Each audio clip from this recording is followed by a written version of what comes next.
नमस्कार, आप देख रहे हैं न्यूज 18। मैं हूं आपके साथ मेनका चौधरी और इस बुलेटिन में स्वागत है आपका, जहां पर एक एक मिनट में आपको हर एक खबर का पूरा विश्लेषण मिलेगा।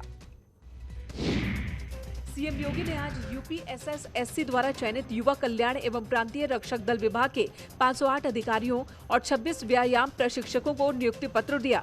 सीएम योगी ने कहा कि सरकार का रोजगार पर फोकस है। मुख्यमंत्री ने कहा कि अब तक 4 लाख से ज्यादा लोगों को सरकारी नौकरी दी गई है। प्रदेश के युवाओं के लिए मिशन रोजगार के तहत प्रदेश सरकार बेहतर अवसर उपलब्ध करा रही है और मुझे ये बताते हुए प्रसन्नता है कि अब तक 4.25 लाख से अधिक युवाओं को हम लोगों ने सरकारी नौकरी दी है विगत 4-4.25 वर्ष के दौरान। इसी प्रकार से प्रदेश के अंदर हम लोगों ने जो निवेश करवाया है, इस निवेश के माध्यम से भी 1 करोड़ 61 लाख से अधिक युवाओं को उनकी योग्यता और क्षमता के अनुरूप कार्य करने का अवसर भी प्राप्त हुआ है। और गरिमा को मत तोड़ें। संसद के मानसून सत्र के पहले ही दिन लोकसभा और राज्यसभा में विपक्ष ने जमकर हंगामा किया। लोकसभा में पीएम मोदी ने विपक्ष पर निशाना साधा। पीएम मोदी ने कहा कि महिलाओं को बड़ी संख्या में मंत्री बनाया गया है। ओबीसी मंत्री बने, दलित मंत्री बने, देश के किसानों के बेटे मंत्री बने, लेकिन ये बात कुछ लोगों को रास नहीं आती है।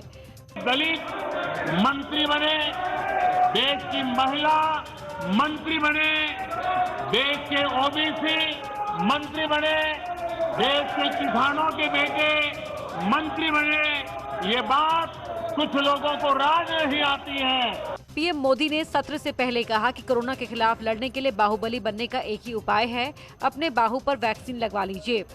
जब वैक्सीन बाहु पर लगती है तो आप बाहुबली बन जाते हैं और कोरोना के खिलाफ लड़ने के लिए बाहुबली बनने का एक ही उपाय है कि आपके बाहु पर वैक्सीन लगवा दीजिए।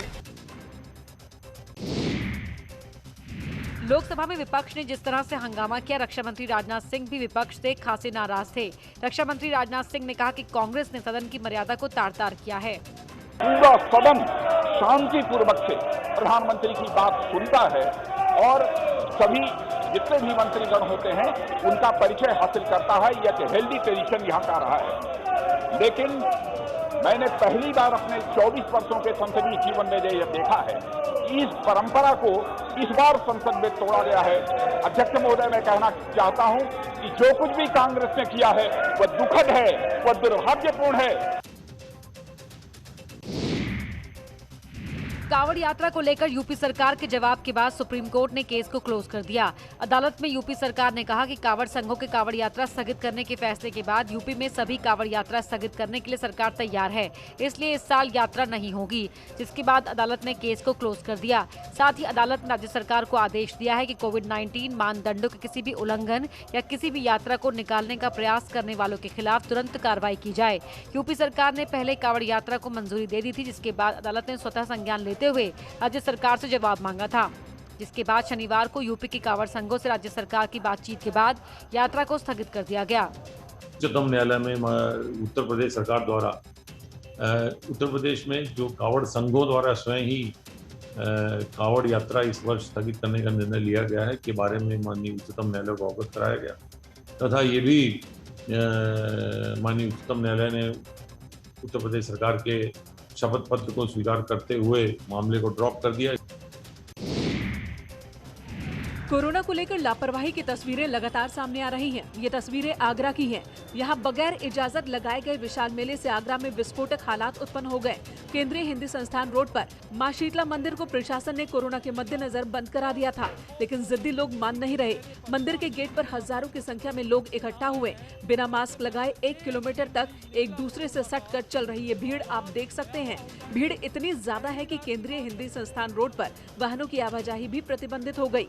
वहीं न्यूज 18 ने मास्क को लेकर जब सवाल किया तो लोग तरह तरह के बहाने बनाते नजर आए। मैम कहाँ आई हैं? आपका मास्क कहाँ है? मास्क आपका कहाँ है? वो मास्क हो गया, गिर गया रास्ते में। रास्ते में खुल गया। जहाँ सीएम योगी लगातार कह रहे हैं कि सजगता बरते, कोरोना अभी गया नहीं है, मास्क लगाएं, सामाजिक दूरी का पालन करें, लेकिन यहाँ ना तो सामाजिक दूरी है, ना ही किसी ने मास्क लगाया है। उल्टे हजारों की भीड़ यहाँ इकट्ठा हो गई है। गाजियाबाद की लोनी बॉर्डर इलाके में 2 बच्चों की हत्या और एक आत्महत्या से सनसनी फैल गई। बताया जा रहा है कि बच्चों की मां ने ही दोनों बच्चों की हत्या की, जिसके बाद महिला ने खुद भी फांसी लगा ली। महिला की अस्पताल में इलाज के दौरान मौत हो गई। वहीं घटना के बाद पुलिस मामले की जांच कर रही है। दोनों मृतक बच्चों में बेटी की उम्र 5 साल और बेटे की उम्र 1.25 महीने थी।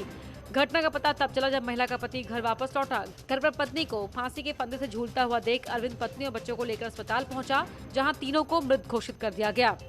थाना लोनी बॉर्डर क्षेत्र में अपने पति के साथ रहती थी। परिजनों के हवाले से यह जानकारी में आया कि इसने पहले शाम को अपने दोनों बच्चों को मार दिया, उसके बाद स्वयं फांसी लगा ली। प्रकरण में पंचायतनामा भर पोस्टमार्टम कार्रवाई कराई जा रही है। पोस्टमार्टम में जो भी आता है उसके क्रम में आगे कार्रवाई की जाएगी।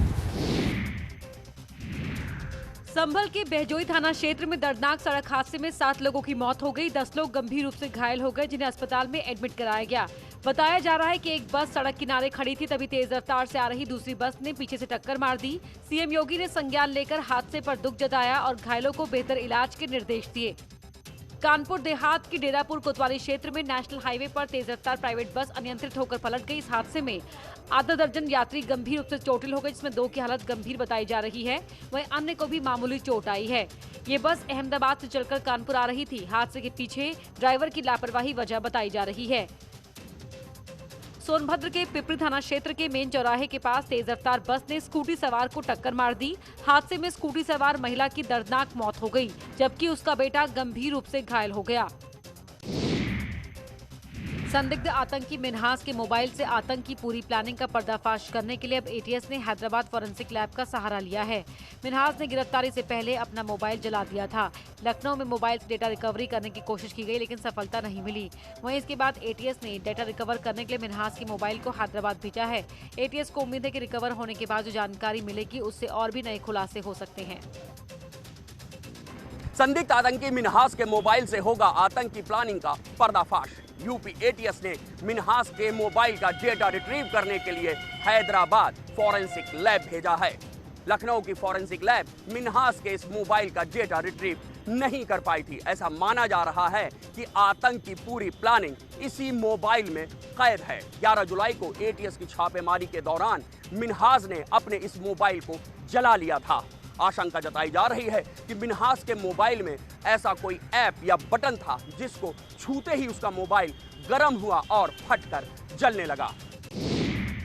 गोंडा के नवाबगंज थाना क्षेत्र के चक शिवराहा गांव में पुराने पंचायत भवन के अंदर खेल रहे 2 बच्चों की भवन की छत गिरने से मौत हो गई। लोगों की माने तो पंचायत भवन निर्माण में बढ़ती गई अनियमितता के चलते लड़कों की जान चली गई। फिलहाल मौके पर पहुंची पुलिस ने शव पोस्टमार्टम के लिए भेज दिया है। वहीं डीएम ने निर्माण की गुणवत्ता की जाँच के आदेश दिए हैं। पुलिस और राजस्व विभाग की टीम के द्वारा प्रयास किया गया, लेकिन जब तक मलबा हटा करके और उनको निकाला जाता तब तक बच्चों की दुर्भाग्य से मृत्यु हो गई थी।